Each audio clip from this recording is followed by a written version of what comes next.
welcome back to my channel. It's Priyanka Official and today I came up with another vlog. আজ আমি যাচ্ছি মন্দারমণিতে for the first time. আর এখন বাজে ঘড়িতে ঠিক কাটায় 6টা। আমাদের গাড়ি খুব শিগগিরই দক্ষিণেশ্বর চলে আসবে। আমরা ওখান থেকে গাড়িতে উঠে যাব। আরো লোক রাস্তায় উঠবে, তো এরপরে তোমাদের সাথে নেক্সট দেখা হচ্ছে গাড়িতে।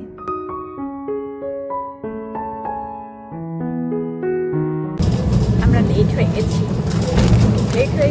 আমি তাড়াতাড়ি যাচ্ছি। আমি তাড়াতাড়ি উঠে আমার কোনো লাভ হলো না। আমি তাড়াতাড়ি উঠেছিলাম লেট হয়ে। আমি কোনো লেট করিনি, লেট করেছো আমি লেট করিনি, তুমি লেট করেছো। ঠিক আছে, হয়ে যায়, বেরোতে গেলে মাঝে মাঝে এরকম হয়ে যায়। না যাই ফালতু কথা। এখন তাড়াতাড়ি যাচ্ছি আমরা। আমার আওয়াজ কতটা শোনা যাচ্ছে আমি জানি না, আমার ভেঙে ভেঙে যাচ্ছে হয়তো। সবাইকে পিক আপ করে আমরা জার্নি স্টার্ট করে দিয়েছি। আমরা প্রথমে নামবো কোলাঘাটে, সেখানে ব্রেকফাস্ট করা হবে। আজ ওয়েদারটা একদম পারফেক্ট, একটুও গরম নেই। বেলা বাড়লে বোধহয় বৃষ্টিও হবে। এই যে কোলাঘাটের ব্রিজ পার করে বাঁ দিকে সার্ভিস রোডে একটা রেস্টুরেন্ট আছে, আমরা সেখানেই নামবো। আমি লাস্ট কোলাঘাটে এসেছিলাম বোধহয় 2022 সালে, তমলুকে একটা থিয়েটার শো করে ফেরবার পথে। সেদিন ওয়ার্ল্ড কাপও ছিল, ওয়ার্ল্ড কাপ ফাইনাল। আমাদের সবার ব্রেকফাস্ট ডান। আমি বাটার টোস্ট অর্ডার করেছিলাম। জার্নি করলে পরে আমি বেশি ভারী কিছু ব্রেকফাস্টে খাই না, ভয় লাগে যদি শরীর টরীর খারাপ করে। নেক্সট আমরা নামবো নন্দকুমারে ডাব খেতে। অনেকদিন পর আমি একটা গ্রুপের সাথে ঘুরতে এলাম। লাস্ট গেছিলাম বোলপুর বোধহয়, হ্যাঁ তাই হবে। আজকে আমার ভীষণ ভালো লাগছে সেজন্য। সবাই মিলে হই হই করতে করতে কতটা রাস্তা পার হয়ে গেল টেরও পেলাম না। এখন আমরা নামলাম নন্দকুমারে। এখানে সারি সারি অনেক ডাবের দোকান আছে। এই ডাবগুলো 70 টাকা করে নিল, তাও অনেক দাম দর করার পর। জলটা কিন্তু মিষ্টি ছিল, আর বাকিরা কেউ কেউ শ্বাসও কাটিয়েছিল, সেটাও বেশ ভালো ছিল। পৌঁছে গেছি। আমরা যেই রিসর্টে উঠেছি তার নাম হলো এলিট বিচ রিসর্ট। আমাদের রুম বুক করাই ছিল, এবার খালি চেক ইনের পালা। আমাদের সবার চেক ইন হয়ে গেছে আর রুমেও চলে এসেছি। চলো তোমাদের একটা ছোট্ট রুম ট্যুর দেওয়া যাক। রুমটা খুব ক্লিন ছিল। ডান দিকে একটা ওয়ার্ড্রপ আছে, পাশে ওদিকে জুতো রাখার জায়গাও আছে। একটা ড্রেসিং টেবিল, এদিকে বেড, ওদিকে সোফা, চেয়ার, টেবিল, টিভি, নিচে একটা মিনি ফ্রিজও আছে, আর তার সাথে একটা ব্যালকনি। ব্যালকনিটা বেশ বড়, সমুদ্র এখান থেকেই দেখা যায়। চেঞ্জ করে আমরা পুলে এসে গেছি। আর ওই যে দূরে গেটটা দেখা যাচ্ছে, ওটা দিয়ে বিচে যাওয়া যায়। এখানে রিসর্টগুলো একদম বিচের গায়ে লাগানো। সমুদ্রে না নামলেও সমুদ্র দেখে মন ভরে যায়।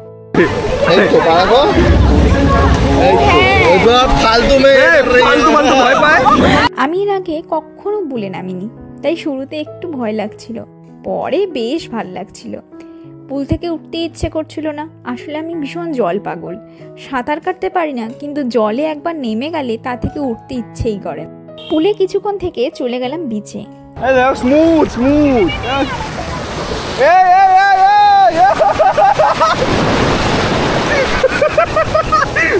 এই যে গাইজ, এরা বাচ্চাদের মতন করছে, ছোট বাচ্চাদের মতন। এরা 30 বছরের, তাও দেখো এদের আনন্দ শুধু দেখো তোমরা।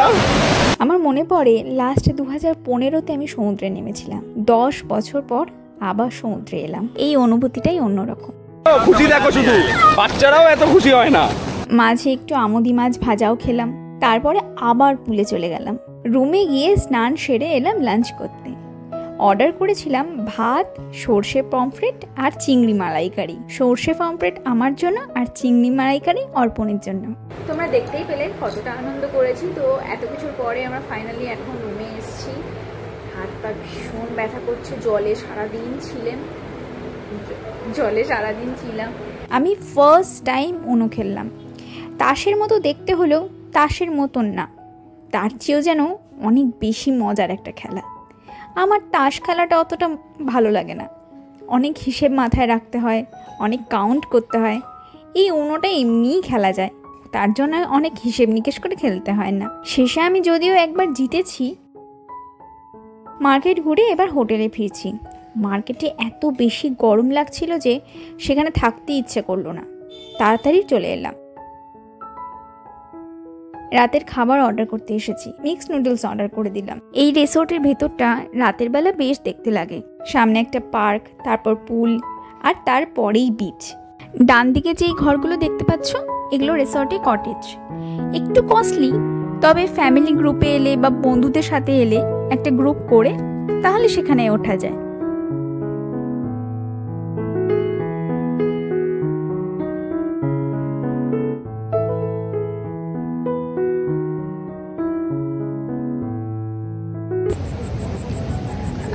এখন আমি দোলনায় দুধছি।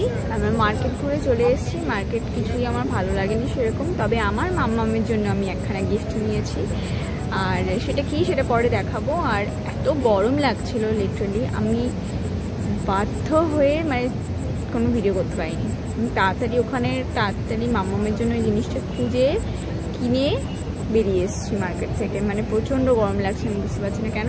ঠিক সমুদ্রে পাড়ি আরামটা লাগছে, আমি তোমাদেরকে এখন সমুদ্রের সাইডে নিয়ে যাব আর দেখাবো যে রাতের সমুদ্র, রাতের মন্দারমণি সমুদ্র ঠিক কতটা সুন্দর লাগে। এখন জোয়ার চলছে। দিনের বেলায় যখন ভাটা ছিল কত দূর চলে গেছিলাম, আর এখন বিচ অবধিও দেখা যাচ্ছে না। ঢেউ যেন মাচা ছাড়িয়ে রিসোর্টের পাঁচিল ছুঁয়ে যাচ্ছে। সকালে ঘুম থেকে উঠে তাড়াতাড়ি বিচে চলে এলাম। জোয়ার এখনও চলছে। জল বেশি ওঠার আগে ঘুরে যাই, না জানি আবার কবে সমুদ্রে পা ভেজাতে পারবো। সমুদ্রে এলে বাবার কথা বড্ড মনে পড়ে। সমুদ্রে পাহাড়ে ঘুরতে গেলে বাবা সবসময় পাশে হাত ধরে থাকতো। এখন হাত ধরার মানুষ বদলে গেছে ঠিকই, কিন্তু বাবাকেও ততটাই মিস করি।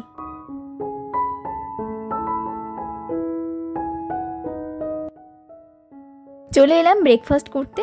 এটা কমপ্লিমেন্টারি, অনেকগুলো অপশান আছে। লুচি, ছোলার ডাল, উপমা, ডিম সেদ্ধ, তরমুজ, ব্রেড, সাথে জ্যাম, বাটার, ফ্রুট জুস আর চা। যে যেটা খেতে ভালোবাসে সে সেটা বেছে নেবে। 10টা বেজে গেছে, এবার চেক আউটের পালা। ভাবলাম ফেরার আগে শেষ একবার সমুদ্রটাকে দেখে আসি। কি দেখলাম তোমরা নিজেরাই দেখো। জোয়ারের ঢেউ একেবারে পাঁচিলে ধাক্কা খাচ্ছে লিটারালি। इसमें तो हम लोग नहीं निकल पाते। वो देखो ताला मार दिया है। जब भी ऐसा होता है ना कि वो ताला मार देते हैं ताकि यहाँ से कोई निकल। देखे जाओ जल्दी, সমুদ্রটা মনে হচ্ছে এখানে ভেতরে ঢুকে যাবে। तुम लोग भीगो भाई, उधर तक आ गया था।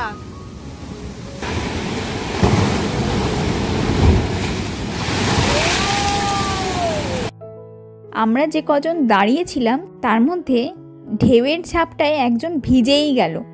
তাকে আমি অবশ্য দেখাচ্ছি না ভিডিওতে, তবে সমুদ্রের ঢেউয়ের এমন রূপ সচক্ষে আমি এই প্রথমবার দেখলাম। এই অভিজ্ঞতা আমি কোনো দিনও ভুলব না।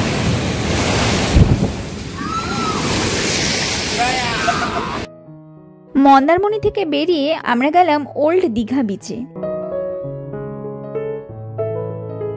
সেখানে কিছুক্ষণ বসে আমরা রওনা দিলাম বাড়ির উদ্দেশ্যে। আজকের ব্লগটা এখানেই শেষ করছি। ব্লগটা একটু বড় ছিল, আশা করি তোমাদের বোর করিনি। ব্লগটা ভালো লাগলে লাইক করো, তোমাদের কোনো অভিজ্ঞতা থাকলে কমেন্টে আমার সাথে শেয়ার করতে পারো। আরও এমন ব্লগ দেখার জন্য আমার চ্যানেলটা অবশ্যই সাবস্ক্রাইব করে দিও। আজ আসি, বাই।